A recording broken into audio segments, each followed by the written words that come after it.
You have probably watched some iPhone SE second generation rumors videos and stuff like that, but I'm gonna tell you one thing. There is a real chance that Apple is going to release the iPhone SE second generation, but it's not gonna be called like that, and instead it could get the name iPhone 9. Let me tell you one thing, there is still a gap in the market. Like when we got the iPhone 8, then we got the iPhone 10, then the iPhone 11, 11 Pro, but we still didn't get the iPhone 9. Of course, it seems to be kind of unusual. I mean, we are not used to the name yet.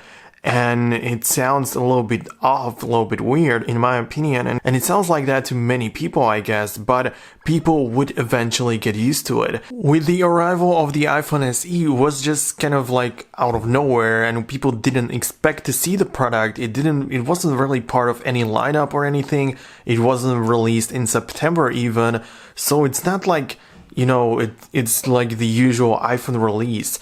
And the same thing could be part or be considered to be the iPhone 9. It is expected to look very similar to the previous generations, like to the iPhone 8, iPhone 7, iPhone 6s, with a 4.7 inch on the front side, and looking pretty much the same, but getting some really great and really upgraded internals.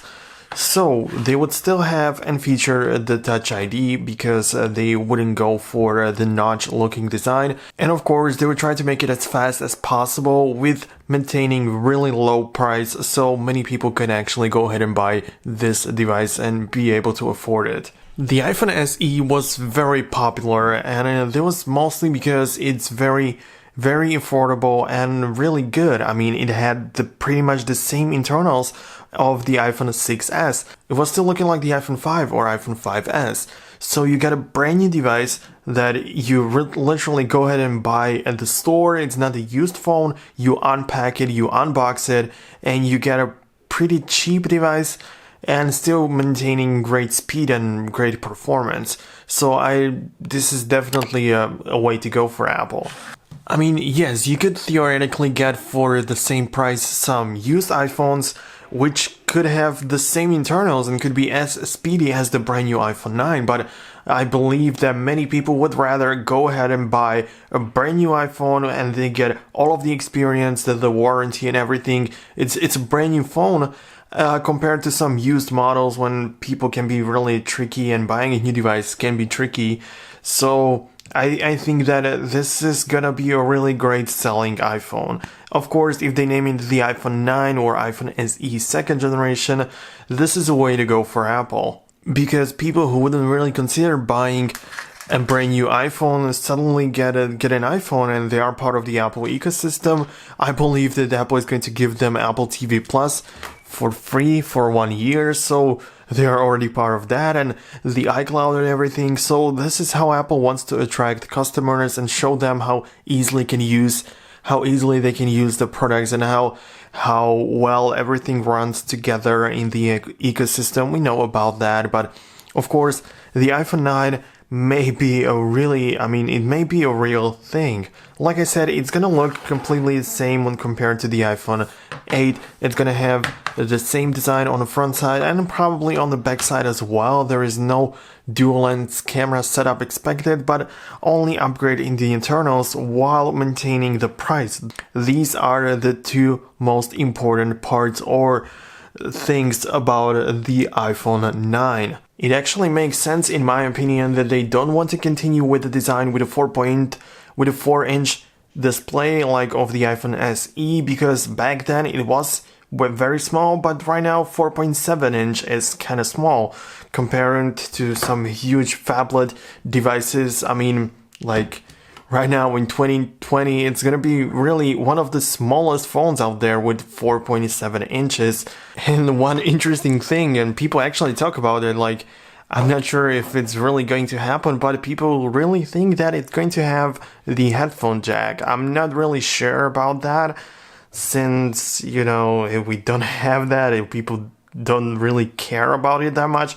But those that do really hope that it's gonna be part of the new iPhone 9 or whatever it's gonna be called. So I'm not sure how to feel about it, but we're gonna have to wait and see. At the end, it's not really that important, trust me.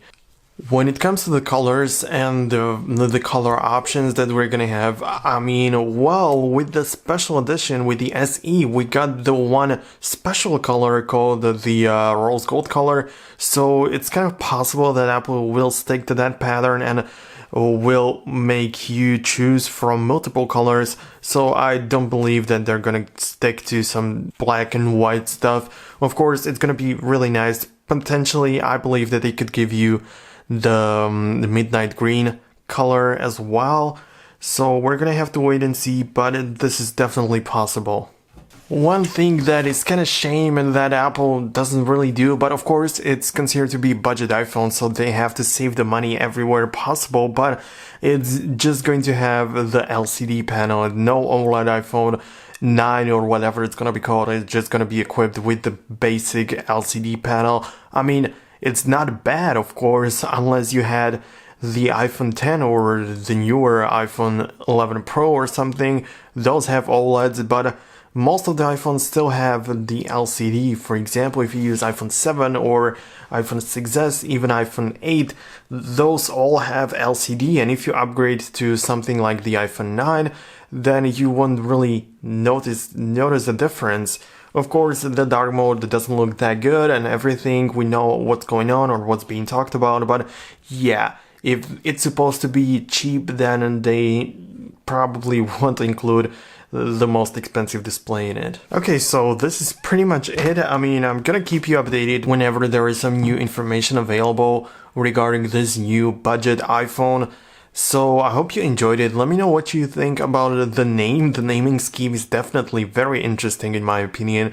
Like thinking about the fact that they would finally fill the gap between the iPhone 8 and the iPhone 10 in their lineup. I mean, it's definitely been it's been very weird lately with the iPhones, like iPhone 8 with the number, then the iPhone X as the iPhone 10, and then again iPhone 11 with the numbers. Well, it's kind of confusing, so Apple might actually fill the gap with the real iPhone 9. So thank you so much for watching again. Hope you enjoyed it and see you guys later in the next video. Enjoy your holidays and see you guys.